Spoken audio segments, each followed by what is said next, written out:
Hey everyone, what's up? This is a short review of the Bobbin Gingersnap 16-inch kids bike. I bought it for £185 in July 2020 as a present for my daughter. I was a little bit disappointed with some of the things as I was building it, but over the year that we've had it, I've grown to like it a bit more. So yeah, let me jump into some of the things that came up as I was building it. On the front mudguard, you can see that this hole is off center. It's too far to the right, and so the mudguard sits squint on the wheel because it's just not been drilled into the mudguard in the right place, which is just frustrating. It's poor quality. Also on this one, I actually loosened these screws because this whole thing comes covered in plastic, and I loosened the screws because the screws are put on very tight after the plastic, so you can't get this plastic off without loosening these screws. The rear wheel comes set at that position, so there's a bolt in there which securely attaches it to the frame, so the rear wheel is set with the chain hopefully properly tensioned. Yeah, the chain's nice and tight. These nuts become loose, and this support for the rear mudguard just comes flopping around. Then you have to take these nuts off, put the rear mudguard on and attach it. I don't know why. Like, why couldn't they have attached it? The whole mudguard was attached. It was in the right place. It was in the right position. I don't know why. The instructions also, certainly on this bike, don't seem to mention that you need to do that. The instructions are pretty basic.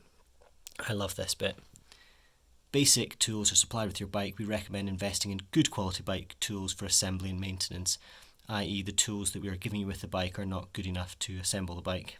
Why give them then? Overall, I just feel like it feels a bit cheap. You know, all the bits, none of the bits are particularly nicely machined. You know, it's just very basic all over. These are the most basic pedals I've ever seen in a bike. I think also because they're white, they just don't look great. You know, like they're just, they just look cheap in plastic. And you can see here there was a sticker on the crank arm that I have peeled off, and it's left this, so I'm going to get some nail polish remover and see if I can take it off, but just a pain. The bell was really close to the handle, so the bell was mounted up here, which means this lever, which is sharp, I mean, it's not going to cut you sharp, but it's just not nicely finished. The lever for the bell was sticking out up to about here in the handlebar, which means it's quite difficult to get your hand, I mean obviously I've got big hands, it's quite difficult to get your hand on the handlebar without hitting the bell. It just needed to be another centimetre or so further over. The brakes are all fairly tight, you know, there's not too much travel on the lever. Disappointed it doesn't have V-brakes, like you get cheap V-brakes these days. I think they're probably better. They also stick out quite far to the side, and so this little cable also sticks out quite far. And I know on this little balance bike that we've got, the V-brakes, which really don't stick out as far, had the cable sticking out, and it used to catch my daughter's leg all the time, and it used to just scratch her leg, and it was really sore. The chain guard here is plastic, and everything else on the bike is metal. It's just a shame. It just feels like it'd be so much nicer if it was metal as well. The mud guards are metal, so it looks pretty clearly to me that the wheel is not round. It's clearly got a bump up and down. The rim actually looks okay. I think it's still got a slight bump on it though. These are the training wheels, the stabilizers that come with it. They just seem shockingly shocking to me. Like hard plastic. They just feel brittle. That's a wheel? Like really? I'm amazed. But the arms certainly feel weighty enough, so they feel sturdy, but just really disappointed in the wheels. So just to cover what assembly is required, you have to put the front wheel on because it doesn't come attached. So you have to deflate the tyre so that it fits through the brakes, and then pop that on and screw in the bolts at each side. You have to attach the front mudguard, you have to attach the front handlebars and twist them round, so you both have to tighten here and round there to set the correct handlebar height.